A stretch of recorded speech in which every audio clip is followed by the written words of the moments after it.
Hello बच्चों, आज है क्लास नंबर 5 अध्याय 1 वास्तविक संख्या। आज हम लोग करेंगे एचसीएफ पर आधारित इम्पोर्टेंट क्वेश्चंस, है ना, इम्पोर्टेंट प्रश्न। और पिछले क्लास में भी हम लोगों ने एचसीएफ पर आधारित शाब्दिक प्रश्न किए थे। आज भी कुछ और महत्वपूर्ण, कुछ अलग टाइप के क्वेश्चन करेंगे। ठीक है, एकदम बिल्कुल ध्यान से देखना, एक एक चीज आपको बहुत अच्छे से समझ में आएगा और ये आपके बोर्ड के एग्जाम के लिए बहुत ही इंपॉर्टेंट क्वेश्चन है। तो बिल्कुल ध्यान से देखिए। देखो बच्चों, तो ये रहा आज का पहला क्वेश्चन। फर्स्ट क्वेश्चन है क्या? 3 समूह ए, बी तथा सी में क्रमशः 156, 208 तथा 260 विद्यार्थी हैं। उन्हें बाहर ले जाने के लिए बसों को किराए पर लेना है। यदि प्रत्येक बस में एक समान विद्यार्थी ले जाने हैं तो बसों की कम से कम संख्या ज्ञात कीजिए।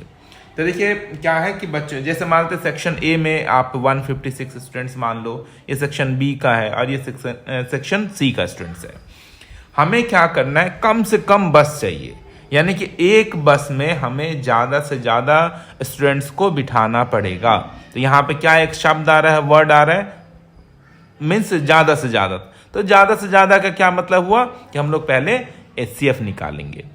एचसीएफ निकालने के बाद अब क्या करें, सेक्शन ए में जितने स्टूडेंट्स है उसको उसके एचसीएफ से डिवाइड करेंगे तो हमें पता चलेगा कि सेक्शन ए के लिए कितने बस चाहिए, सेक्शन बी के लिए कितने बस चाहिए और सेक्शन सी के लिए कितने बस चाहिए।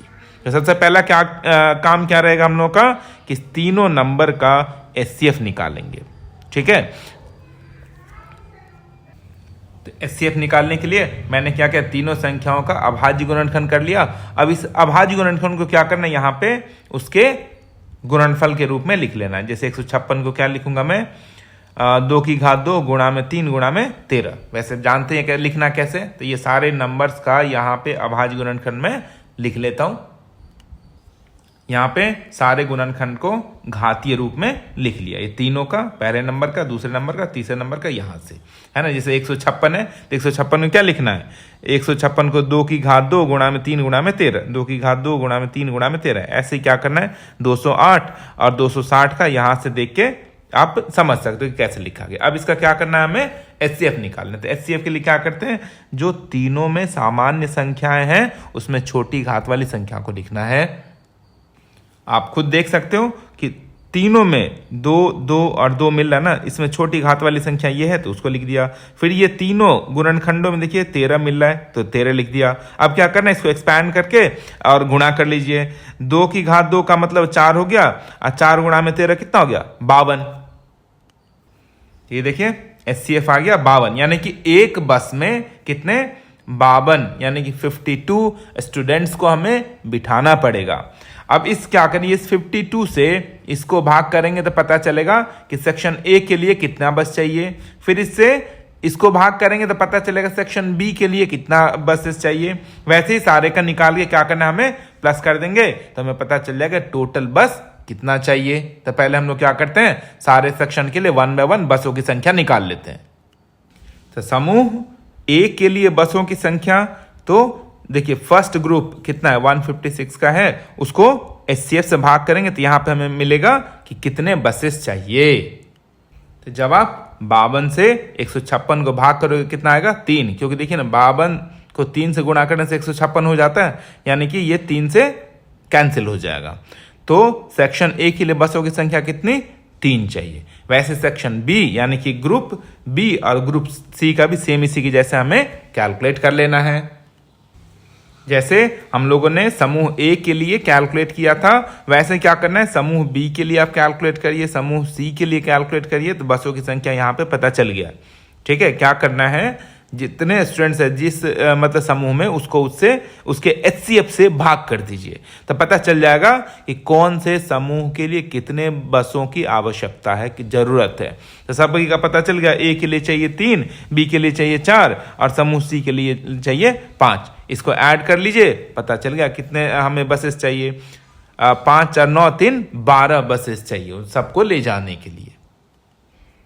तो कुल बसों की संख्या, ये तीनों को ऐड करिए, कितना आंसर आ गया? 12। तब अब मैं एक नेक्स्ट क्वेश्चन लिख लेता हूं, वो भी बहुत इंपॉर्टेंट क्वेश्चन है मेरे बच्चों। ये रहा क्वेश्चन नंबर 2। एक फल विक्रेता के पास 990 सेब और 945 संतरे हैं। वह इन्हें टोकरियों में पैक करता है। प्रत्येक टोकरी में केवल एक प्रकार का फल होगा, परंतु फलों की संख्या समान होगी। मतलब जितनी भी टोकरी में उसको भरना है इस सारे फलों को, उसमें फलों की संख्या क्या होनी चाहिए? समान होनी चाहिए। कम से कम कितनी टोकरियों की आवश्यकता है? तो सेम अभी हम लोगों ने एक बस वाला क्वेश्चन किया था, जिसमें हम लोगों ने किसे पैक किया था? स्टूडेंट्स लोगों को पैक किया था। तो सेम वैसे ही वहां पे क्या किया था हम लोगों ने? पहले जितने सेक्शन से जितने स्टूडेंट्स थे सबका हमने क्या किया? पहले एचसीएफ निकाला और एचसीएफ से भाग किया। तो कौन से सेक्शन के लिए या कौन से समूह के लिए कितने बसों की संख्या थी पता लगा लिया था। तो यहाँ पे भी सेम करना है। ये जो है यहाँ पे भी आप समझ सकते हैं कि ये ग्रुप ए हो गया या और ग्रुप बी हो गया। इस दोनों को हमें क्या करना है? टोकरियों में पैक करना है। फल है तो टोकरी में पैक करेंगे। तो अब हमें पता लगाना है कि मतलब कितने टोकरियों की आवश्यकता है। तो सबसे पहले क्या करें, ये जो 2 नंबर हमें दे रखा है, इतने सेब इतने संतरे हैं, है ना, तो इसका एचसीएफ निकाल के हम लोग क्या करेंगे, फिर उस एचसीएफ से सेब वाले मतलब इसको ये 990 को भाग करेंगे तो हमें पता चलेगा सेब पैकिंग के लिए कितनी टोकरी चाहिए। फिर 945 को भाग करेंगे उस एचसीएफ से तो हमें पता चलेगा संतरे की पैकिंग के लिए कितनी टोकरियों की आवश्यकता है। फिर उन दोनों टोकरियों को ऐड कर लेंगे तो पता चल जाएगा। सिंपल सा, पहले जो बस वाला क्वेश्चन किया और ये क्वेश्चन दोनों क्या है? सेम है। उधर बस डाला था और यहाँ पे क्या किया, मतलब ये सेब और संतरे। अब वहां पे क्या था इससे मिलता जुलता? Section A, section B, section C. तो यहाँ पे उससे मिलता जुलता सेब और संतरे। ठीक है, तो पहले क्या करना है, इस दोनों के एचसीएफ निकालना है। उसके बाद 1 बाय 1 इसको भाग करेंगे एचसीएफ से, तो सेब के लिए टोकरी का पता चलेगा। फिर उसके बाद संतरों के लिए टोकरी का पता चलेगा। तो एचसीएफ तो पता ही, आप तो बहुत अच्छे से सीख चुके हैं। तो पहले मैं इसका अभाज्य गुणनखंड कर लेता हूं। तो दोनों संख्याओं का हमने क्या किया? अभाज्य गुणनखंड कर लिया। अब इसको क्या लिखना है? एज ए मतलब उसके गुणनफल के रूप में यहां पे लिख लेना है। तो यहां पे उसके अभाज्य संख्या के घातीय रूप में लिख लिया, है ना। अब क्या करना है, इसका निकालना है हमें एचसीएफ। ये पता ना कैसे लिखते हैं, जैसे 990 है ना, तो 990 में देखिए 2 आया एक बार, 3 आया 2 बार, तो 3 की घात 2, फिर यहाँ पे 5, फिर यहाँ पे 11। सेम वैसे इसका भी यहाँ पे लिख लिया। अब क्या करना है, हमें एचसीएफ निकालना है। एचसीएफ निकालने के लिए क्या देखना है हमें? दोनों में जो कॉमन मिल रहा है, जो दोनों में सामान्य संख्या है, उसमें छोटी घात वाली संख्या लिखनी है। ठीक है, तो एचसीएफ बराबर कितना आ गया? 3 की घात 2 और गुणा में 5। तो 3 की घात 2 मीन्स कितना हो गया? 9 मीन्स 9 इंटू 5, 9 5 जा कितना हो गया? 9 5 45, 45 आ गया एचसीएफ। तो एचसीएफ आ गया 45। अब हमें क्या करना है? टोकरियों की संख्या निकालनी है। तो कितने सेब है? 990। 990 को इस एचसीएफ से भाग करिए तो सेब के लिए कितना टोकरी चाहिए वो पता चल जाएगा। वैसे ही संतरे का भी टोकरियों की संख्या निकाल लेते हैं। तो दोनों का 1 बाय 1 कैलकुलेट कर लेते हैं। तो 990 को जब हमने 45 से भाग किया तो कितना आंसर आया? 22। यानी कि सेब के पैकिंग के लिए हमें 22 टोकरियों की आवश्यकता है। वैसे हम लोग अब संतरे का निकाल लेते हैं।